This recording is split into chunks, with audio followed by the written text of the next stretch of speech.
আসসালামু আলাইকুম ওয়া রাহমাতুল্লাহি ওয়া বারাকাতুহু। আগের ভিডিওতে আমরা জেনেছিলাম রাসূলুল্লাহ সাল্লাল্লাহু আলাইহি ওয়াসাল্লামের আগমনের আগে মক্কার সমাজ ও আরবের পরিস্থিতি কেমন ছিল। আজকের ভিডিওতে আমরা জানব সেই অন্ধকার যুগে জন্ম নিয়ে আমাদের প্রিয় নবী সাল্লাল্লাহু আলাইহি ওয়াসাল্লামের শৈশব ও কৈশোরের দিনগুলো কেমন কেটেছিল। নবীজি সাল্লাল্লাহু আলাইহি ওয়াসাল্লামের শুরুটাই হয়েছিল এক গভীর পরীক্ষা দিয়ে। সাধারণ বাচ্চাদের চেয়ে তার ছোটবেলা কতটা আলাদা এবং পবিত্র ছিল তা জানতে ভিডিওটি শেষ পর্যন্ত দেখুন।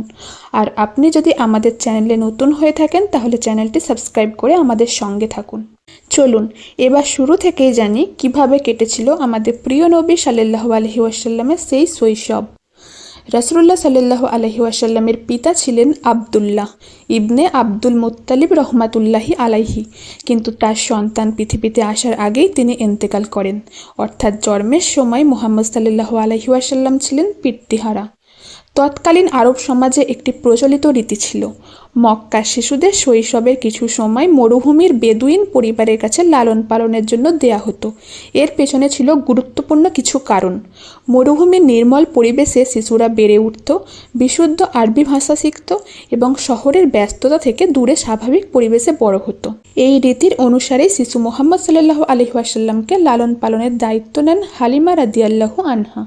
তার ঘরেই নবীজি সাল্লাল্লাহু আলাইহি ওয়াসাল্লামের শৈশবের একটি গুরুত্বপূর্ণ সময় কাটে।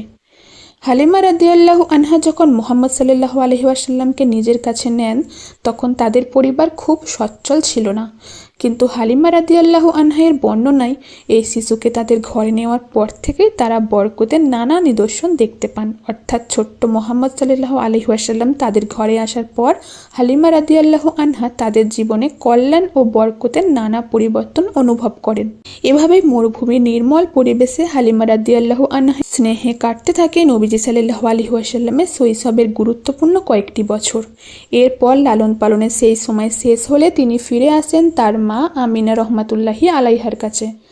এর কিছুদিন পর যখন রাসূলুল্লাহ সাল্লাল্লাহু আলাইহি ওয়াসাল্লামের বয়স প্রায় 6 বছর, তার মা আমিনা রহমাতুল্লাহি আলাইহা তাকে নিয়ে মদিনার দিকে সফর করেন। সেখানে তিনি তার আত্মীয় স্বজনদের সঙ্গে দেখা করেন এবং কিছুদিন অবস্থান করেন। এরপর মা ও ছেলে মক্কার উদ্দেশ্যে রওনা হন। কিন্তু ফেরার পথে আবওয়া নামক স্থানে আমিনা রহমাতুল্লাহি আলাইহা অসুস্থ হয়ে পড়েন এবং সেখানেই ইন্তেকাল করেন। ভাবুন, যে শিশু জন্মের আগেই বাবাকে হারিয়েছে, এবার মাত্র 6 বছর বয়সে তাকে হারাতে হলো মাকেও। মায়ের ইন্তেকালের পর ছোট্ট মুহাম্মদ সাল্লাল্লাহু আলাইহি ওয়াসাল্লামকে মক্কায় ফিরিয়ে আনা হয়। তার দায়িত্ব নেন তার দাদা আব্দুল মুত্তালিব রহমাতুল্লাহি আলাইহি। দাদা তাকে অত্যন্ত ভালোবাসতেন এবং নিজের বিশেষ যত্নে রাখতেন। মাত্র 2 বছর পর যখন তার বয়স 8, তখন তার দাদাও ইন্তেকাল করেন। একটির পর একটি প্রিয় মানুষ তার জীবন থেকে বিদায় নিচ্ছিলেন। পিতা নেই, মা নেই, এবার দাদাও নেই। দাদার ইন্তেকালের পর তার দায়িত্ব নেন তার চাচা আবু তালিব রহমাতুল্লাহি আলাইহি। তিনি তাকে নিজের সন্তানের মতো ভালোবাসতেন এবং তার দেখাশোনা করতে থাকেন। এভাবেই শৈশবের কঠিন অধ্যায় পেরিয়ে মুহাম্মদ সাল্লাল্লাহু আলাইহি ওয়াসাল্লাম ধীরে ধীরে প্রবেশ করতে থাকেন কৈশোরের পথে। কৈশোরের দিনগুলো তার বিলাসিতায় কাটেনি। তিনি ছাগল চড়িয়েছেন। সহিহ বুখারীতে রাসূলুল্লাহ সাল্লাল্লাহু আলাইহি ওয়াসাল্লাম নিজেই জানিয়েছেন তিনি মক্কার মানুষের ছাগল চড়াতেন পারিশ্রমিকের বিনিময়ে। ছাগল চড়ানোর কাজটি হয়তো সাধারণ মনে হতে পারে, কিন্তু এই কাজের মধ্যেই ছিল বড় শিক্ষা। 1 দায়িত্ববোধ, 2 ধৈর্য, 3 যত্ন আর দুর্বল প্রাণীর প্রতি মমতা।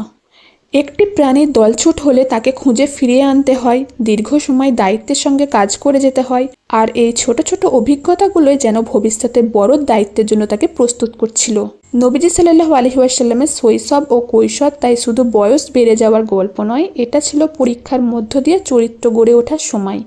পিতৃহীন শৈশব, মায়ের বিচ্ছেদ, দাদার ইন্তেকাল, চাচার আশ্রয় আর নিজের হাতে পরিশ্রমের জীবন তাকে খুব অল্প বয়সে শিখিয়ে দিচ্ছিল কষ্ট কি, দায়িত্ব কি এবং ধৈর্য কি। প্রিয় দর্শক, এখানে গল্প শেষ নয়, বরং এখান থেকেই শুরু হতে যাচ্ছে তার জীবনের আরও গুরুত্বপূর্ণ অধ্যায়। কৈশোর পেরিয়ে যখন তিনি যৌবনে প্রবেশ করলেন তখন মক্কার মানুষ তার মধ্যে এমন কিছু গুণ দেখতে পেল যা তাকে সবার থেকে আলাদা করে দিল। এক সত্যবাদিতা, 2 বিশ্বস্ততা, 3 আমানতদারি। আর ধীরে ধীরে তিনি পরিচিত হয়ে উঠলেন সেই মহান নামে, আল আমিন।